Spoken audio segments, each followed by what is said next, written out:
11:30-12টা বাজে রাত্রির। চারদিকে তাকিয়ে দেখি কেউ নেই, ফাঁকা। মা বগলার দিকে ঘুরতে যাব, আর তার মা বগলার ঠিক পেছনে একটি সিঁড়িতে সাদা শাড়ি পরে কেউ দাঁড়িয়ে আছে, এবং তার মুখটা প্রায় কঙ্কাল টাইপের, মানে শুকিয়ে গেছে। কিন্তু আমায় যেতে হবে তাকে পার করি। এরম করে আমি আমার পাশ দিয়ে যাচ্ছি, উনি হাত দিয়ে এরম করলো, আর আমার এই জায়গাটা লাগলো, একটা লাগলো আওয়াজ। আমি পাত্তাও দিইনি, লাগলো। আমি কি ঠাকুরকে নমস্কার করে বাড়ি চলে গেছি। হয়ে গেছে, ঘটনা শেষ।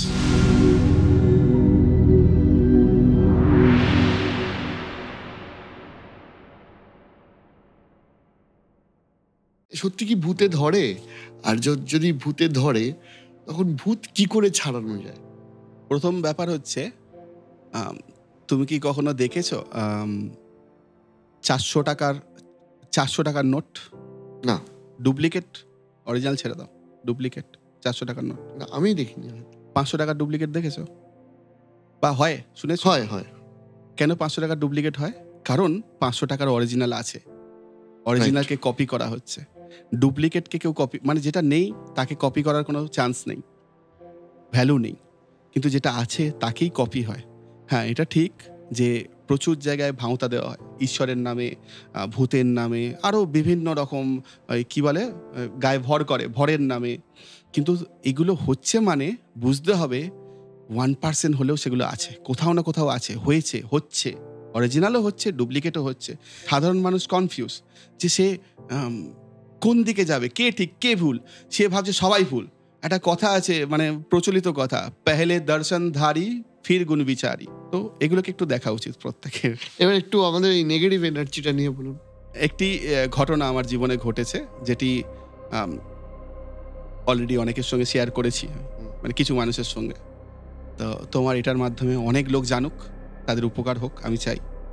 যে ভুল ভাববে, কিন্তু যারা ঠিকভাবে জেনে রেখো এটি 100% আমার সঙ্গে ঘটেছে, তাই আমি বলছি। আমার একটি ছোট্ট পাথরের ঘর আছে। তো সেখানে আগে আমার জ্যাঠা, আমার বাবার নাম হচ্ছে শ্রী নিমাই ঠাকুর, আমার জ্যাঠার নাম হচ্ছে শ্রী মনসারাম ভট্টাচার্য। তো তিনি ওখানে পঞ্চমুণ্ডির আসন করেছিলেন, সাধনা করতেন। এবং আমাদের হাতিবাগান টোলের বাইরের দিকে যে শনি ঠাকুর কালী ঠাকুরের মন্দিরটি রয়েছে, তার বেদির সঙ্গে এই বেদিটি একদম লাগোয়া, একদম একই বেদি বলতে পারো।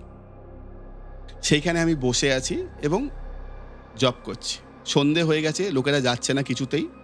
তো এই কারণে আমি কি করেছি, যে যাবি না যাবি, বস থাক। আমি কি করেছি, সবার সামনেই নিজের মতো মালা নিয়েছি, নিয়ে চোখ বন্ধ করে শুরু করে দিয়েছি জপ। এবং ওরাই ভাবছে এই উঠবে। আর ওরা জানে না যে আমি একবার জপ করতে বসলে 3-4 ঘন্টা আপনাসে কেটে যাবে। কিছুক্ষণ পর আমি জানি ওরা আস্তে আস্তে চলে যাবে। আমি জপ করতে শুরু করে দিয়েছি। আর আমার জপ করলেই কিছুক্ষণ পর থেকে চোখে জল বেরোয়, নিজে থেকে চোখে জল বেরোতে থাকে, এবং আবার কিছুক্ষণ পরে থেমেও যায়, কিছুক্ষণ পরে ওটা। তো ওই জল ফল দেখেছে বা কিছু হয়েছে, ওরা পালিয়ে গেছে। এবার আমি জব করে যাচ্ছি, করতে যখন আমার ভেতর থেকে মনে হচ্ছে যে অনেকটা টাইম চলে গেছে, আমার ওঠা উচিত। আমি আস্তে আস্তে চোখ খুলেছি, ঘড়িতে তাকিয়ে দেখি সন্ধেবেলায় বসেছিলাম 5:30-6টা, প্রায় 11:30-12টা বাজে রাত্রির। চারদিকে তাকিয়ে দেখি কেউ নেই, ফাঁকা, শুনশান হয়ে গেছে চারদিক। আমি আমার জায়গায় বসে আছি কিন্তু, বোঝো। এবং এই অনেকক্ষণ জব করলে যেটা আর একটা জিনিস হয় আমার, সেটা হচ্ছে মনে হয় সব দুলছে, এবং খুব মজা লাগে, ভেতর থেকে মজা লাগে। এটা ভেতর থেকে দুলছে, এটা একটা যেন ভাইব্রেশন, দুলছে, আমি দুলি, খুব সুন্দর লাগে, মজা লাগে, হেভি, ভেতর থেকে একটা আনন্দ লাগে। তো এরকম হচ্ছে। আমি তখন উঠে খুব ঘোরে আছি, সেই ঘোরের মধ্যে ঘরটাকে চাবি দিলাম, দিয়ে ঘরের দিকে যাব, মনে হলো না, মা বগলার দর্শন করি একবার। আমি কি করলাম, মা বগলার দিকে ঘুরতে যাব, আর তার মা বগলার ঠিক পেছনে একটি সিঁড়িতে দেখি সাদা শাড়ি পরে কেউ দাঁড়িয়ে আছে, এবং তার মুখটা প্রায় কঙ্কাল টাইপের, মানে শুকিয়ে গেছে। আমার দেখে খুব বাজে লাগলো, কিন্তু আমায় যেতে হবে তাকে পার করি মা বগলার দর্শন করতে। এবং আমার মনটা এতটাই কি বলবো, অন্য মনস্ক, যে আমি বললাম ধর, ও যা আছে আমার কি। তো আমি পাশ দিয়ে যেতে যাচ্ছি, ও হাতটা এরম করে আমার ডাকলো, এরম। এই হাতটার এই জায়গাটা ছোট, হাতে যে চাটু, এই জায়গাটা ছোট, এই আঙুলগুলো বড়। এবং হাতটা আমি তাকিয়ে দেখলাম, একটু ঘুরেছিলাম। চিংড়ি মাছ দেখেছো? চিংড়ি মাছ জলে চুবিয়ে রাখলে কেমন ট্রান্সপারেন্ট হয়ে যায় হালকা হালকা, এই হাতটা ওরকম হালকা ট্রান্সপারেন্ট হাত। এরম করে আমি আমার পাশ দিয়ে যাচ্ছি, উনি হাতটা এরম করলে এই আঙুলটা একটুখানি যেন লম্বা হলো, এরম করলো, আর আমার এই জায়গাটা লাগলো, একটা লাগলো আওয়াজ, আমি পাত্তাও দিইনি, লাগলো আমি কি ঠাকুরকে নমস্কার করে বাড়ি চলে গেছি, হয়ে গেছে, ঘটনা শেষ। এইবার হলো সমস্যা, কিছুদিন পর মানে ওই হওয়ার পর থেকে মাঝে মাঝে কিছুদিন পর পর দেখছি আমি হোঁচট খাচ্ছি, অকারণে হোঁচট খাচ্ছি। রাস্তায় একদিন মাঝ রাস্তায় আমি রাস্তা পার হচ্ছি, চাঁদনি চকের সামনাসামনি, খুব জোরে জোরে গাড়ি চলে, ঠিক মনে হলো কেউ যেন আমার সামনে পা দিয়ে দিল, আমি ছিটকে পড়লাম। গাড়িগুলো একটা বাস এসে সাঁ করে আমার খুব জোরে ব্রেক করছে, থেমে গেল, লোক ভিড় হয়ে গেছে এবং এখানেও ঘেঁকা করে রক্ত বেরোচ্ছে, কেটে গেছে, ঘষে গেছে মেঝেতে, আমার কেউ টাচ লাগেনি কোনো গাড়ি। আমি দেখলাম এতগুলো লোক দেখছে না, একটু ঝাললাম, হাতে রক্ত লেগে গেল, আমি নিজের কাজে আবার বেরিয়ে গেছি, পাত্তাও দিইনি, হয়ে গেছে, কিন্তু ধুলো ফুলো লেগেছিল। কিছুদিন পরে জায়গাটা শুকিয়ে গেল, যা হয় কেটে গেলে আস্তে শুকিয়ে গেল, শুকিয়ে যাওয়ার পরে আস্তে আস্তে ওটা যখন মিলোচ্ছে দেখি ওখান দিয়ে একটু গোল গোল চাকরি একটা স্কিনের ডিজিজ তৈরি হচ্ছে। আচ্ছা, কি হচ্ছে দেখি, কিছু লাগিয়ে দিই, ওষুধ কিনে, সিম্পল একটা মেডিকেল স্টোর থেকে একটা ওষুধ কিনে, দেখো তো, একটা ওষুধ দিল, লাগিয়ে দিলাম, কিছুই লাভ হলো না।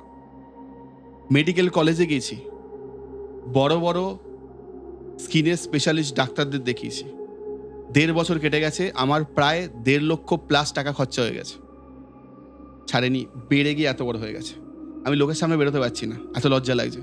লজ্জা লাগবে, সিম্পল ব্যাপার, একটা স্কিনের ডিজিজ এরকম হয়ে আছে, লোকের সামনে ফুল হাতা জামা পরতে, আমি ফুল হাতা জামা একদম পছন্দ করি না, আমি হিমালয় গেলেও এই ড্রেসই থাকি, সিম্পল একটা, তো ফুল হাতা জামা পরতে হচ্ছে আমার লজ্জার খাতিরে, ভাল লাগছে না, অস্বস্তি লাগছে। এই করতে করতে যখন এতদিন কেটে গেছে, একদিন আমি এরকম 2-1 লোক আমায় ভূতের কথা বলছিল, আমি বললাম প্রচুর রকম ভূত দেখেছি, প্রচুর জায়গায় দেখেছি। তো বললো এইখানে কখনো দেখেছেন? ওই পাথরের ঘরে বসেই কথা হচ্ছিল যে এখানে কখনো ভূত দেখেছেন? বললাম হ্যাঁ, এখানে 2বার দেখেছি, একবার সেই ভূতের আকার নিয়ে সাই বাবা এসেছিলেন, আর একবার হয়েছিল হচ্ছে এই ঘটনাটা, যেটা এক্ষুনি বললাম তোমাদেরকে, এই ঘটনাটা ঘটেছে। বলতে বলতে যে এখানে আঁচড় দিয়েছে, তাকিয়ে দেখি ওখানেই ওই স্কিন ডিজিজটা।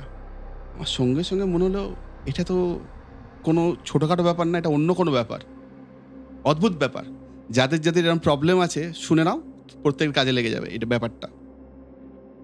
এটা হবার পরে আমি বললাম তোমরা বাড়ি চলে যাও, আমার কিছু কাজ আছে। বাড়ি চলে গেল, আমি একটু মেডিটেশন করতে শুরু করলাম অনেকক্ষণ ধরে। সেই 1.5 বছর 2 বছর আগের ঘটনা কি ঘটেছিল সেইখানে গিয়ে চিন্তা করছি কি হলো ব্যাপারটা।